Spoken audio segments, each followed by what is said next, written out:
Hi, I'm Chef Belanger. In the previous video clip that I did butchery of chicken. Okay, so I gave you the breakdown of doing butchery of chicken. So today what we're going to be doing is actually taking those bones and we're going to be roasting those off to make a chicken stock. You're saying, interesting. Roasting bones for your chicken stock. Don't you usually just put it in a pot and boil them up and add some vegetables and make a stock from there? Yes, you can do that, but I like to get a little bit more deeper, richer flavors from the caramelization of the bones and my Mirepoix. And I'll talk about my Mirepoix shortly. And you can see also, when I took my chicken, I broke it down and I actually vacuum packed all my different portions, so that way there it goes in the freezer, doesn't get freezer burn, and then I can pull them out at any time. So I did mark them. I did not put the date on them. Technically you should put the date on them so you know what comes out first in, first out. Okay, so that is the FIFO method that you usually do in a restaurant. But there's just the two of us here, and I'm pretty well the only one that eats these, and I use up everything beforehand before I buy anything new. So I'm back. I actually took the product that I had on my cutting board and I brought it downstairs to put them in the freezer. So now I have my oven set at 350. It is on convection roast, so that it means that it will be circulating the air around the bones itself. I'm going to start these off and then I'm going to be working on my Mirepoix, and we'll get into that shortly. You can see I have my greens here for my Mirepoix. Mirepoix gives you a flavoring agent into your stocks. So it's important to understand that you have components for that flavoring agent. Today we are using the traditional onions, carrots, and celery. So the ratio is always, say 100% onion, 50% carrot, 50% celery. So always the double amount for your product itself. Okay, so again, so this works out to say 50%, and this works out to 50% to make a whole 100%. So hopefully I didn't confuse you. Also, you need black peppercorn. We have parsley stalks. We have some thyme that we have here. Well, that's not the thyme. Thyme is here. By the looks of it, I looked at it and it's like, oh no, it doesn't look like thyme. This looks like thyme. And a bay leaf. As I mentioned before, we do have the stuff in the oven roasting off because I like to roast off my product. Now remember, with stocks, depending on what stock you're making, it will have different cooking time. So your Mirepoix are not always the same size. So this will be a 3 to 4 hour process to extract the flavors from our Mirepoix here and from our bones. So if I was doing this for a veal stock or perhaps a beef stock that takes 8 to 10 hours, then I would cut them a lot bigger. So right now I'm just going to cut these into smaller portions. Okay. And technically, I should not be doing this on here. I should be doing it over here, but I just want to show you that. Because, as I tell my students, safety first, and you need to have your cutting board secure on the counter. So again, I'm going to do this here, so that way there, I can show you, and I'm doing this safely.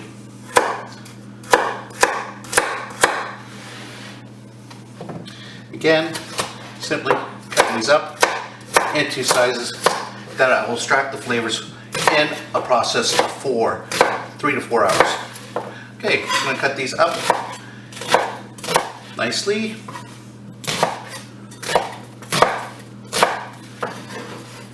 And now you have a better understanding of my ratio. So again, roughly around that. As I mentioned before, here's your ratio. Again, say this is 100%, this is 50, 25, 25. Okay? So there's different ways of calculating, but you have the right idea. So now I'm going to take out the bones out of the oven. I have some dry cloths that I'm going to be using.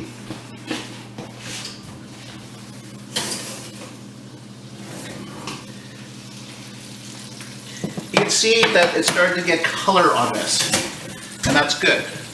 So what I'm going to do is I'm going to sprinkle my Mirepoix, my flavoring agent, that's going to give it a more depth into this. And also I'm going to caramelize my vegetables here. Again, when I mean caramelize, I mean that I'm going to take some of the evaporation, the moisture out of the product so it reduces and concentrates the sugar. And goes back in the oven until they're all nicely brown.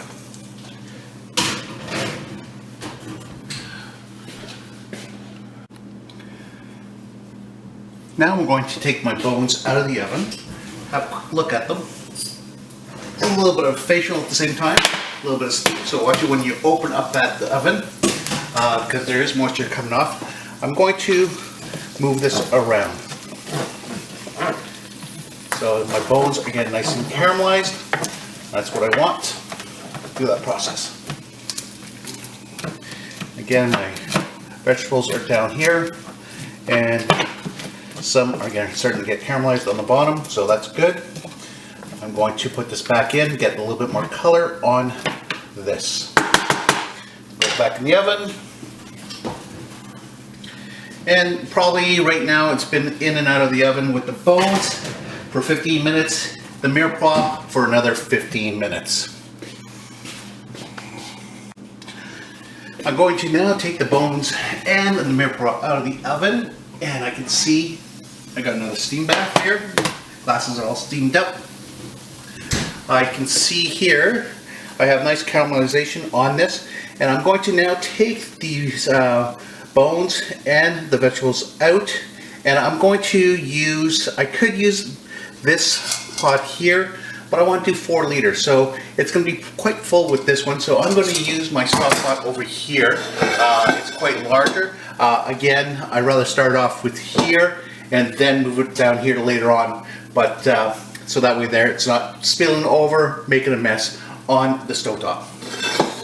But I will take the bones out right now, and the Mirepoix.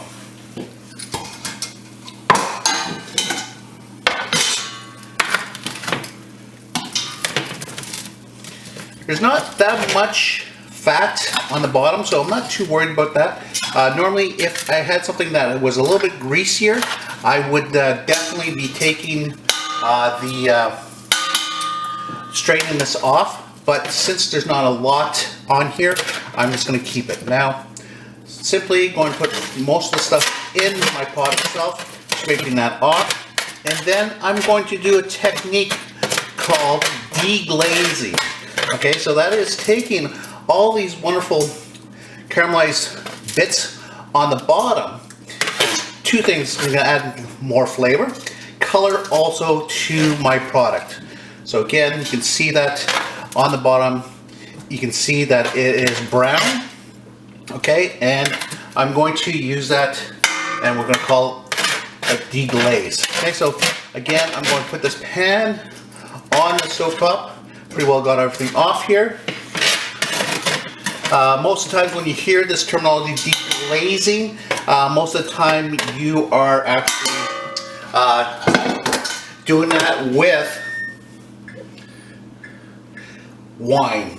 But today we're not using wine because it's the stock. We're going to use Toronto's Finest H2O. So again, we're going to bring this up. You can see I can use this pan right on the induction burner itself. I'm going to need a wonderful spoon, a wooden spoon. You can see starting the bubbles, okay? So that is a good sign. That means the pan is getting hot. And I'm going to use the water to deglaze this, and then I'm going to get all that caramelization, all those brown parts. Again, two things that it helps with. One is the color of my stock, and the other is flavor.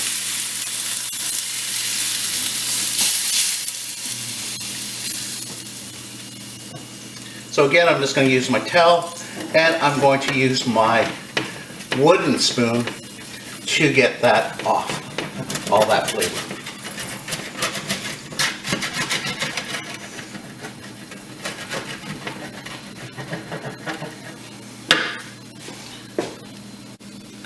Okay, so you can see that I got most of the bottom off. And so I'm going to transfer this into my stock pot here, but I'm going to do this over the sink because it's a lot safer and I don't make a mess over my stove. Okay, now that I've transferred everything into the stock pot, you can see that my bones are in here. I'm going to add a totality with the deglazing 4 liters of water.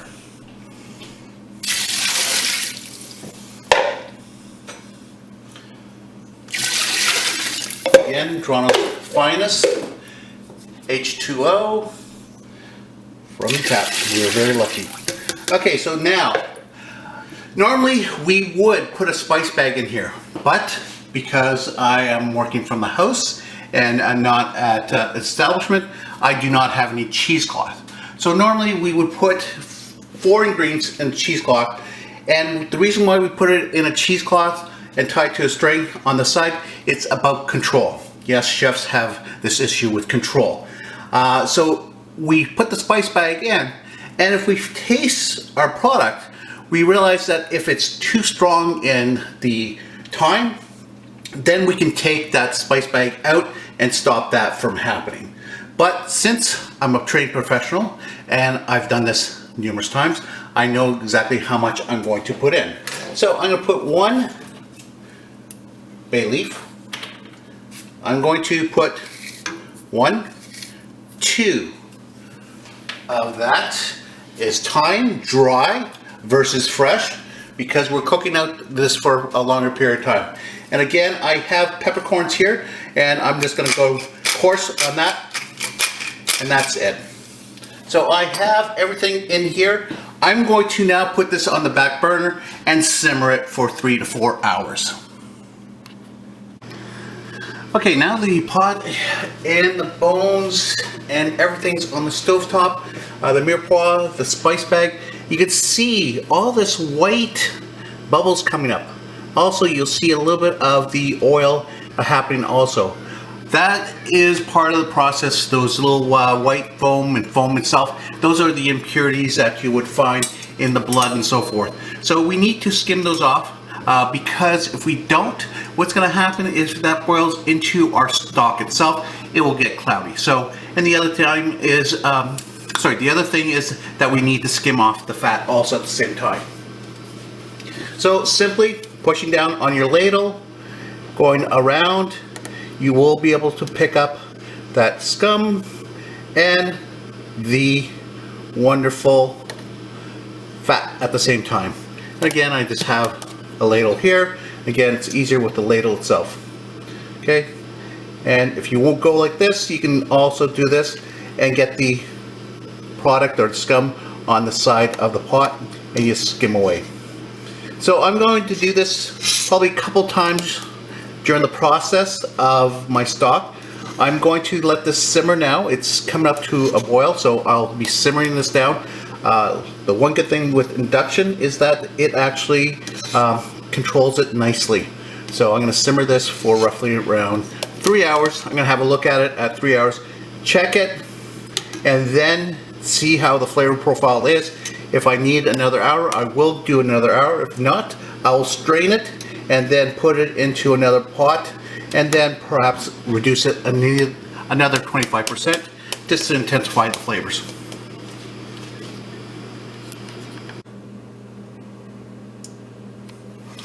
Now we have let it simmer for the last 3 hours, and it looks, color-wise, looks really good.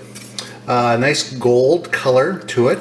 Again, there's not too much fat left on top, and it doesn't have any scum. So again, you can see exactly what I skimmed off over the past 3 hours. So now what I'm going to do is I'm going to now take this and I'm going to strain this into another container. I have a little strainer here, so I'm going to go through this and strain it down into another pot where I'm going to let it probably simmer down for another hour just to fortify the flavor profile of that chicken stock. So I strained all the mirepoix, the vegetables, the spices out of here, also the bones. And you can see as I do this, there is a layer of fat still on there. So I still need to do a little bit more skimming of that, because I don't want that yellowish top of it. That is the oil from the chicken that I want to skim off, and I want to get that nice golden color underneath. You can see that because I control the process, I didn't let it boil, it's clear. It has a nice golden color, and that was from the roasting. So I'm going to just take that off. I'm going to let this simmer for another hour just to intensify the flavor profiles of the chicken stock.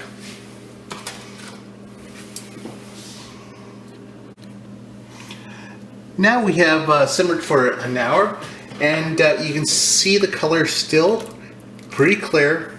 There's still a little bit of particulates in there, so I'm going to strain those out anyways. But again, nice color on that. It's going to have a taste. Exactly what I want. Tastes like chicken. I've now placed them in the containers itself that I'm going to be freezing them. Remember, we started off with 4 liters of water and we came up to just shy of 3 liters. So that was roughly a 25% evaporation ratio for the stock. And that is good. So you can see by the color is nice and rich. It's golden color. I like that. It's fairly clear for a dark product like this. And I always wanted to make sure that I have chicken stock in my freezer at all times. I just want to do a shout out to my neighbor Eric Hoff, who was a captain at the Woodbine Fire Hall, and unfortunately he came down with a little bit of pneumonia in the last couple of weeks, so I brought over a couple of liters of the chicken stock for him, and hopefully he's feeling better. So again, good way to make fresh, wonderful, nutritious stocks from home. Remember, the byproduct from your bones, you get many more meals from all your different cuts from your wonderful chicken. Okay, so again, please like the video, and we'll talk to you soon. Bye.